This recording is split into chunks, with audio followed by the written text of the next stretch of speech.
Hello everyone, मैं मनोज आप सभी का कॉन्सेप्चुअल ज्ञान पर स्वागत करता हूं। आज की इस वीडियो में मैं आपको बताने वाला हूं कि टॉप 4 और टॉप 3 होते क्या है, किस तरह से आपको टॉप 4 और टॉप 3 कैलकुलेट करना है, वो कौन कौन से इंपॉर्टेंट क्राइटेरिया है टॉप 4 और टॉप 3 कैलकुलेट करते समय। ये सभी बातें मैं आपको आज की इस वीडियो में बताने वाला हूं। तो देखिए, वीडियो को पूरा देखें क्योंकि तभी आपको समझ आएगा कि टॉप 4 और टॉप 3 कैलकुलेट करते कैसे हैं। तो चलिए वीडियो को स्टार्ट करते हैं। देखिए, जब भी ड्यू में एडमिशन लेने की बात आती है तो बेसिकली ड्यू में एडमिशन दो तरह से होता है। जो फर्स्ट आपका वो आपका है मेरिट बेसिस पर। जब मेरिट बेसिस पर एडमिशन लेने की बात आती है तो वहां पर जो आपका मेन कंसर्न आता है वो आता है aggregate of your top 4 and top 3।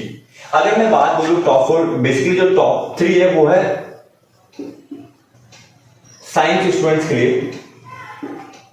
वो भी कुछ ऐसे लिमिटेड कोर्सेज है जहां पर आपके टॉप 3 सब्जेक्ट्स के मार्क्स की ही रिक्वायरमेंट होती है। वो मैं आगे बताऊंगा कौन कौन से सब्जेक्ट हैं। और सेकंड जो बेसिस है वो आपका है एंट्रेंस बेसिस। जब एंट्रेंस बेसिस की बात आती है तो बेसिकली कुछ ऐसे लिमिटेड ही ऐसे कोर्सेज हैं जिनमें एडमिशन आपको ड्यू में होता है, वो भी एंट्रेंस बेसिस पर, लाइक बीएमएस, बीबीए, एफआईए, ठीक है। और भी ऐसे कुछ कोर्सेज हैं जिनमें सिर्फ एंट्रेंस बेसिस पर होता है। तो आज की वीडियो में जो मेरा मेन कंसर्न है वो मेन कंसर्न है आपके मेरिट बेसिस पर, कि मेरिट बेसिस में एडमिशन लेने के लिए कौन कौन से इंपॉर्टेंट टर्म्स है, क्या क्राइटेरिया है, ठीक है, और किस तरह से आपको कैलकुलेट करना है। तो चलिए आप देखते हैं किस तरह से टॉप 4 और टॉप 3 कैलकुलेट करते हैं। सबसे पहले मैं बात करूंगा आपके टॉप 4 की, जो जनरली रहेगा आर्ट्स, कॉमर्स और साइंस स्टूडेंट के लिए। जो मेन कंसर्न है टॉप 3 वो बाद में डिस्कस करूंगा क्योंकि ये बहुत ज्यादा इंपॉर्टेंट है, ठीक है, साइंस स्टूडेंट के लिए, वो भी कुछ लिमिटेड कोर्सेज के लिए। तो सबसे पहले बात करते हैं टॉप 4 की। तो देखिए, जब भी टॉप 4 कैलकुलेट करने की बात आती है तो उससे पहले बहुत इंपॉर्टेंट है, ठीक है, जो हम जनरली समझते हैं कि हमें जो हमारे जितने भी सब्जेक्ट हमने पढ़े 12th क्लास में, उसमें से 4 ऐसे बेस्ट सब्जेक्ट, ठीक है, जिसमें हमने सबसे ज्यादा स्कोर किया है, उन सब्जेक्ट के एग्रीगेट मार्क्स, ठीक है, ये तो है। लेकिन इसका क्राइटेरिया थोड़ा सा डिफरेंट है, ठीक है। और जो क्राइटेरिया वो डिफरेंट क्यों होता है, क्योंकि दिल्ली यूनिवर्सिटी एक मार्क्स सेट करती है जिसके अकॉर्डिंग आपको अपने टॉप 4 कैलकुलेट करना पड़ता है, ठीक है। तो मैं वो डिस्कस करने वाला हूं। तो सिंपली सबसे पहले, ठीक है, जो इसमें क्राइटेरिया है वो ये है कि ड्यू ने 2 लिस्ट दी है, list a and list b. List a में सभी के सभी लैंग्वेज सब्जेक्ट्स हैं और लिस्ट बी में सभी के सभी इलेक्टिव सब्जेक्ट्स हैं। अब जो आपको आपका टॉप 4 या टॉप 3 कैलकुलेट करना है वो बेसिकली इन्हीं 2 लिस्ट के सब्जेक्ट्स को इंक्लूड करके करना होगा, ठीक है। अगर मैं बात करूं आपके लिस्ट की जो लैंग्वेज सब्जेक्ट है, ठीक है, तो मैं आपको बता देता हूं कि बुलेटिन ऑफ इंफॉर्मेशन, ठीक है, जो अंडर ग्रेजुएट में जो दिल्ली यूनिवर्सिटी की आपको वेबसाइट पे मिल जाएगी, ठीक है, तो उसको पढ़ना बहुत जरूरी है। और उसमें जो आपका पेज नंबर है, पेज नंबर 5 एंड 6 पर लिस्ट ए और लिस्ट बी के सभी सब्जेक्ट इंक्लूडेड है। मैं मेनली आपको बता दूं तो लैंग्वेज सब्जेक्ट में जो हम मेनली पढ़ते हैं वो होता है हमारा हिंदी कोर और हिंदी इलेक्टिव। सिमिलरली आपका English core and English elective होता है। और भी ऐसे जो आपके लैंग्वेज सब्जेक्ट है ऑलरेडी लिस्ट में इंक्लूडेड है, आप जरूर देख लीजिएगा।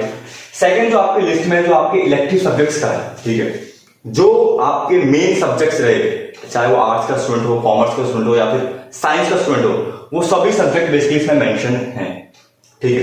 अब जब आपको टॉप 4 कैलकुलेट करने की बात आती है तो सिंपली क्या होता है कि जो भी आपके लैंग्वेज, जितने भी सब्जेक्ट आपने लैंग्वेज पढ़ा है, मान लीजिए आपने हिंदी में पढ़ा है, इंग्लिश में पढ़ा है 12th क्लास में, तो कोई एक लैंग्वेज सब्जेक्ट, ठीक है, और जो 3 सब्जेक्ट जो आपके इलेक्टिव सब्जेक्ट्स की लिस्ट में आते हैं, उन सब्जेक्ट्स के मार्क्स, ठीक है, इन दोनों को इंक्लूड करके आपका टॉप 4 कैलकुलेट किया जाता है। अब यहां पर एक इंपॉर्टेंट क्राइटेरिया की अगर मैं बात डिस्कस करूं, ठीक, अब वो ये है कि अगर मान लीजिए आपको एक ऐसा सब्जेक्ट के मार्क्स इंक्लूड करना चाहते हैं आपके टॉप 4 में, ठीक है, जो ना ही लिस्ट ए में है और ना ही लिस्ट बी में है, ठीक है, जिसे मैं कह सकता हूं कि हाँ वो एडिशनल सब्जेक्ट होते हैं, फॉर एग्जांपल पेंटिंग, म्यूजिक। अगर आप इन एडिशनल सब्जेक्ट्स के मार्क्स इंक्लूड करते हैं टॉप 4 टॉप 3 में, तो वहां पर एक जो बेसिकली जो क्राइटेरिया इंपॉर्टेंट है वो ये है कि आपका -2.5% डिडक्ट हो जाएगा आपके टॉप 4 परसेंटेज में से, ठीक। तो ये बहुत ही इंपॉर्टेंट क्राइटेरिया है। अगर आप कोई भी अपना एडिशनल सब्जेक्ट ऐड ऑन करते हो आपके इन ए और बी सब्जेक्ट्स के अलावा, तो सीधा सीधा आपका -2.5% डिडक्ट हो जाएगा। ठीक है, अगर मैं आपको इसे एग्जाम्पल के तौर पे समझाऊं, ठीक है, तो मैं यहाँ पे समझाऊंगा आपको कि जिस तरह से मैंने 12th क्लास में कौन कौन से सब्जेक्ट पढ़े और किस तरह से मैंने अपना कैलकुलेट किया था। ठीक है, तो बेसिकली मैंने कॉमर्स विद मैथमेटिक्स किया है, तो मैं दिखा दूं कौन कौन से सब्जेक्ट मैंने पढ़े। मैंने पढ़ा इंग्लिश, ठीक है, जो मेरा लैंग्वेज सब्जेक्ट है, maths, economics, business studies and accountancy. मैंने कोई भी एडिशनल सब्जेक्ट नहीं पढ़ा था। ठीक है, तो आप देखिए मेरा इंग्लिश जो है, इंग्लिश मेरा क्या हो गया, लैंग्वेज सब्जेक्ट। ठीक है, बाकी जो जितने भी मेरे 4 सब्जेक्ट हैं, ये सभी के सभी मेरे इलेक्टिव सब्जेक्ट की लिस्ट में आते हैं। ठीक है, तो बेसिकली मुझे क्या करना है, सिर्फ टॉप 4 करना है। मुझे लगा था एक लैंग्वेज सब्जेक्ट अपना, तो मैंने इंग्लिश के मार्क्स ले लिए क्योंकि मैंने सिर्फ इंग्लिश पढ़ा, मैंने हिंदी नहीं पढ़ी थी। ठीक है, उसके बाद मेरे पास अब चूजिंग थी कि मेरे मैथ्स, इकोनॉमिक्स, बीएसटी, अकाउंटेंसी, इन चारों में से जिन भी 3 सब्जेक्ट में सबसे ज्यादा मार्क्स उनको मैं चूज करूं, क्योंकि मुझे कितना सब्जेक्ट सिर्फ चूज करना, सिर्फ 3।